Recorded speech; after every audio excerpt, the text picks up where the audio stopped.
Drink told me the plan and I say I'm with it. We jumped in the car and went straight to the riches. Yeah, we went straight to the riches. He told me this one gon' bust both of our wrists. I told him he playing, he says no gimmicks. I told him let's get it, I told him let's get it like. Yo, Gangy, we is back, man. South Africa, what's the word? How y'all doing? So a few people told me to look into the rules for rugby so I could understand it while I'm watching the videos. So somebody sent the link, feel me? So Rugby Explains for American football fans. Let's get it, gang. I honestly, keep it a buck with y'all. I didn't think y'all would want me to react to the rules, but I'm here, feel me? Like 4 or 5 people told me to do it, so let's fuck it, let's get it. All right, to get things started, I want you to picture one of those wild plays at the end of some football games when there's no time left on the clock and the team with the ball needs to score a touchdown. So it's basically a mad scramble with a bunch of laterals and backward tosses with the hope that by doing this, they will eventually be able to break through the defense and score. You're watching some now, so it shouldn't be too hard to picture this. Now, imagine a game where every play is like this. So in our imaginary game, every play is this type of desperate, mad scramble. In this game, there are no forward passes, and in fact, a player on offense is not even allowed to fumble the ball forward or knock it forward accidentally. In this game that we're imagining, play doesn't stop when a player is tackled. The player just gets the ball to a teammate and the scramble continues. In this game, in order to score a touchdown, you actually have to touch the ball down on the ground in the end zone. And finally, imagine that no one in this game is wearing helmets or pads or anything like that. If you can visualize what this imaginary game might be like, you are well on your way to understanding rugby. In fact, rugby and American football more or less descend from the same game, which explains their many similarities. We'll get to the history of all of this later in the video. Quick disclaimer. Before we go any further, I just want to say one thing. The purpose of this video is to explain rugby for an American football fan. As was the case with my Cricket Explained for Baseball Fans video, which I highly recommend, this video is intended as a basic starting point, and it comes from my perspective as an American-born sports fan. This being said, if you think I've left something out that's critical for a person to know if they want to understand rugby, or if you think that something needs to be better clarified, or if you think I've made an error, feel free to leave a comment. The comment sections under my videos have been overwhelmingly positive and helpful, and I ask that you keep it that way. The Two Codes of Rugby. Now, if you want to understand rugby, the first thing to know is that there are actually 2 distinct versions or codes of rugby. And these games are different enough from one another that they are usually considered to be 2 distinct sports. The older and more widely played version or code of rugby is officially called rugby union. And rugby union will be blue for the purposes of this video. The slightly, but only slightly, newer code is called rugby league officially, and this is the dominant version of rugby in Australia, especially on the East Coast, in Northern England, and in certain Pacific Island nations, including Papua New Guinea, where it's the national sport. Rugby league will be yellow for this video.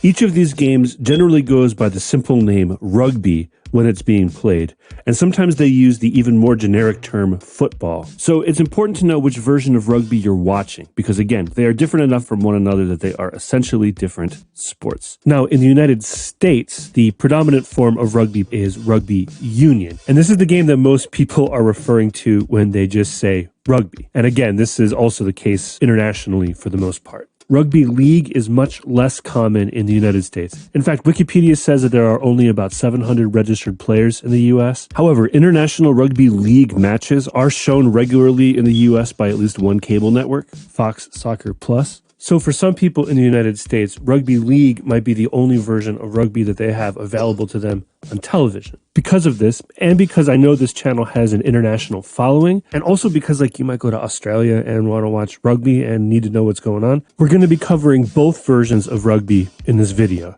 We will get to what makes each version of rugby unique later in the video. Let's begin with a general overview that applies to both games. General overview. Rugby, in general, is a contact sport played without pads or helmets, contested between 2 teams of either 13 or 15 players, depending on the version of rugby. There are 7-a-side and 9-a-side versions of rugby. These are shorter and faster-paced versions of the game that are often played at festivals. Rugby is played on a field that is 100 meters long and at least 68 meters wide. So that's 109 yards long and at least 74 yards wide. The field has markings at various points, and the markings are different depending on the version of rugby being played.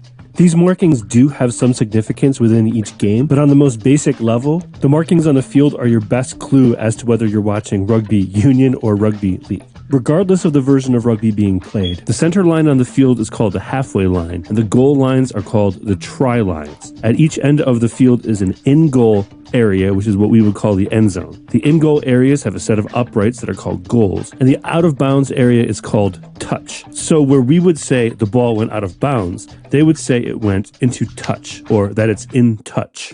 A rugby match begins similarly to an American football game. There is a coin toss to determine who kicks off, and the team that receives the kickoff attempts to move the ball down the field to score, while the team that kicked off tries to stop them. The team with possession of the oval-shaped ball is allowed to move it by running with it, kicking it, or tossing it laterally or backwards. Forward passes are not allowed, and an offensive team is not even permitted to play a ball that has been knocked or fumbled forward, even if the knock or the fumble was unintentional. You are allowed to punt the ball forward. The punt is often used to clear the ball out, similar to the purpose of the punt in American football, but the punt is also used offensively in rugby, which makes it the closest thing to the forward pass in American football. Just like in American football, defenders are allowed to make contact with and tackle the ball carrier. Once the ball carrier has been brought to the ground, the tackling defender is required to release the tackle, and the ball carrier is required to give up the ball, which usually involves getting it to a teammate to continue play. The rules governing exactly what happens after a tackle has been made differ depending on which version of rugby is being played, and this is the biggest difference between the two codes of rugby. So we're going to be looking at this topic of what happens after a tackle in its own section later in the video. Alright, let's talk about scoring. The objective in rugby is to score points, either by kicking the ball through the uprights, which is called a field goal, or by bringing the ball past the try line and touching it to the ground, which is called a try and is very similar to a touchdown. Just like the touchdown in American football, a try is worth more than a field goal, and after a team has scored a try, they get a free kick at the goalposts, which is called a conversion. A team can also score points via penalty kicks, which are uncontested kicks at the uprights that happen after penalties, similar to foul shots in basketball. The number of points earned by all of these things differs depending on which version of rugby you're watching. After points are scored, the team that got scored on kicks off to the team who just scored. So yeah, they go hard. A rugby player is only allowed to make a play on the ball or influence the game if they are onside. During play Low key, that's not fair. Low key. To the team who just scored. So yeah, they go hard. A rugby player is only allowed to make a play on the ball or influence the game if they are onside. During play, being onside generally means being behind the ball from your perspective. Being offside itself is not a penalty, but it becomes a penalty when an offside player attempts to make a play on the ball or interferes with the game. There are some more specific rules governing offside, including for some set pieces, and those are outside of the scope of this video. Let's talk about that ball real quick. The rugby ball is the same length as an American football, but it is a bit wider and has rounded ends. This makes it a lot less aerodynamic, of course, but that doesn't matter because you're not throwing the ball forward in rugby. In rugby, the play rarely stops except for a few specific reasons. These include, number one, if scoring has happened. Number two, if the ball is moved forward by an offensive player by any means except for carrying it or kicking it. Number three, if the ball goes into touch. Number four, if there's a penalty. And number five, if there's an injury. Otherwise, play pretty much keeps going. So in this sense, it's a much more kinetic game than American football. When play restarts after being stopped, it is generally restarted via something called a set piece. If you play soccer, you're familiar with set pieces. The main set pieces in rugby union are the lineout, which looks like this and is how play is restarted when the ball goes into touch, and the scrum, which looks like this and is how play is restarted after certain minor infractions or when the ball becomes unplayable but stays in bounds. The scrum is intensely physical in rugby union, and there are strict and specific rules governing the scrum. In rugby league, the scrum is the only set piece, so it's how play is restarted anytime it needs to be restarted. But unlike the scrum in rugby union, the rugby league scrum is more of a formation than a physical contest, and the team that is awarded a scrum almost always gets possession of the ball. Compare these rugby league scrums to this rugby union scrum. This is another clue as to which version of rugby you're watching. On screen right now are some basic rugby terms and their American football equivalents. This is for you to use as a reference. Take a screenshot if you want. Beyond all this, The details of the game that you watch will depend on the version of rugby that you're watching. But before we get to all that, I want to do a quick history lesson so you can get a sense of why rugby and American football are as similar as they are. A bit of history. The easiest way to start the history portion of this video is by acknowledging that most forms of football played around the world trace their roots back to the football games played in medieval Europe, and medieval England in particular. These games belong to a wider category of game that has been played around the world throughout history, in which two groups of people, and it's usually a large number of people, compete with one another to kick, carry, and or toss a ball or other object into some sort of goal or across some sort of line or into some sort of goal area, almost always through violence. This type of game was already known by the name football in England by the 1300s, and the name football appears to have been in wide use by the 1500s. Today, these medieval games are often called mob football to evoke the chaos and anarchy that define them. And football was often banned by kings and within various jurisdictions due to the destruction and injury that it brought. By the 1800s, this type of game was being played in a more organized way at schools and sporting clubs throughout the English-speaking world,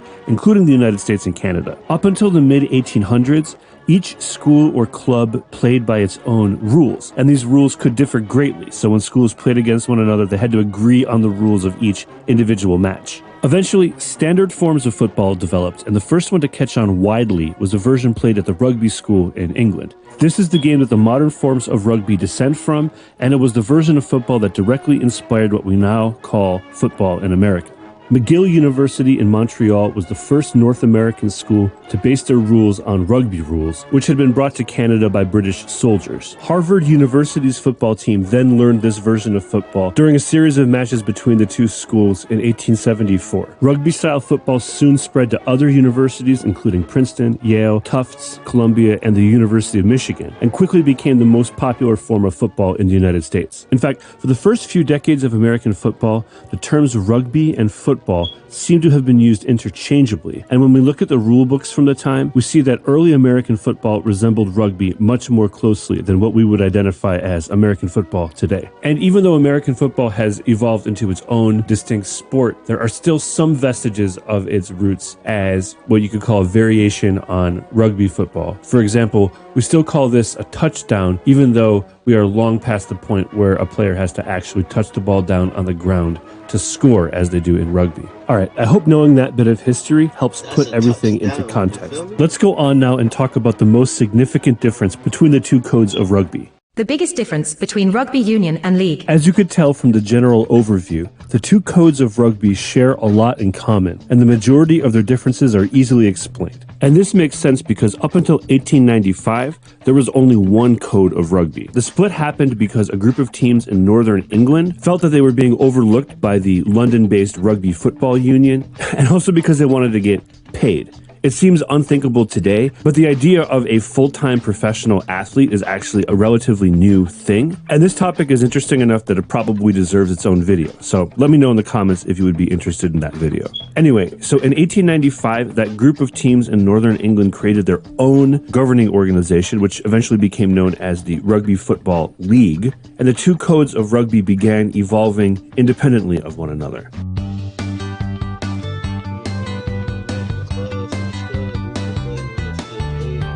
Today, the two codes are different enough from one another that they are generally considered to be two distinct sports. We covered most of the differences between rugby union and rugby league already, but there's one difference that to me is significant enough that I think it deserves its own section of this video, and that is what happens after a ball carrier has been tackled. This fundamental question has a dramatic effect on the strategy, gameplay, and overall flow of the action in rugby. And ultimately, this question defines the distinct personalities of each game. You'll remember from the general overview that a tackled player in rugby is required to give up the ball, and the tackling defender is required to release the tackle. This applies to both rugby codes. What happens next is unique to each game. Let's get into it, and we'll start with rugby league because rugby league operates much more like American football after a tackle. In rugby league, which again is the one that's more popular in Australia and has the field similar to American football, Each team can only maintain possession of the ball for 6 tackles. So this is similar to the 4 downs in American football, but you can think of it as 5 downs because they consider the tackle after a punt or a kickoff to be the 0 tackle. I hope that makes sense. Anyway, in rugby league, after the ball carrier has been tackled, the defense is required to clear out at least 10 meters and allow the offense to play the ball uncontested. This is officially called the play the ball. So you can think of rugby league as having a 10-meter neutral zone after each tackle. The exception to this are 2 defenders called the markers who are allowed to be near the ball, but they're not allowed to interfere. So I guess they're there to keep the offense honest. I don't know. Any defensive player besides the markers who has not retreated 10 meters is considered offside. So they have to get onside before they're allowed to affect the game in any way. In rugby league, there are no first downs. So a rugby league offense has to score before its 6th tackle, or else it gives up possession. This means that if a team is on its 6th tackle and is not close to scoring, the team will usually just punt the ball away like in American football. The difference, of course, is that the punt is a live ball in any form of rugby. So if a member of the offense catches it, they can try to score or at least push the ball as far as possible on their final tackle, as opposed to American football where a team fully gives up possession by punting. If a team does not score and gets tackled a 6th time, they become the defense and have to clear out 10 meters so that their opponents can play the ball uncontested. Real quick, because I know it will come up in the comments, I will say that there are a few ways that a team can get a fresh set of 6 tackles, and those are outside the scope of this video.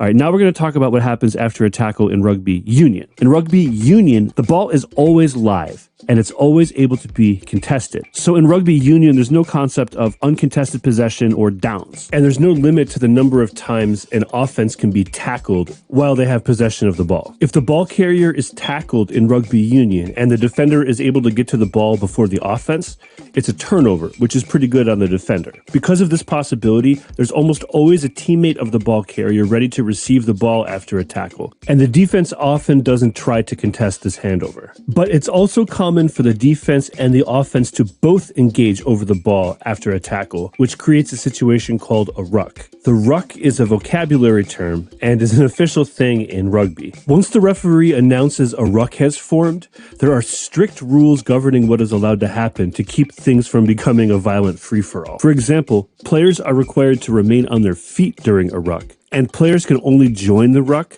from the back from their perspective. The most significant rule, maybe, is that players are not allowed to place their hands inside the ruck, which means that players need to use their feet to bring the ball to the back of the ruck, and or players need to physically push the ruck or engage with the bodies of the opposing team so that a player at the back of the ruck or from outside of the ruck can pick up the ball. Rucks are often resolved quickly, but sometimes they get extended, for lack of a better term. That's all we're going to say about the ruck in this video. There is a link in the description if you want more information. So that's the biggest difference between rugby league and rugby union, at least to my eye. And it's what gives each of these sports their own personality. Because the offense is guaranteed the ball after most tackles, the action in rugby league is more predictable and compartmentalized, and it's easy to make sense of it if you're coming at it from the perspective of an American football fan. Rugby union is more kinetic and is more of a perpetual scramble because the ball is essentially always live, even after a tackle.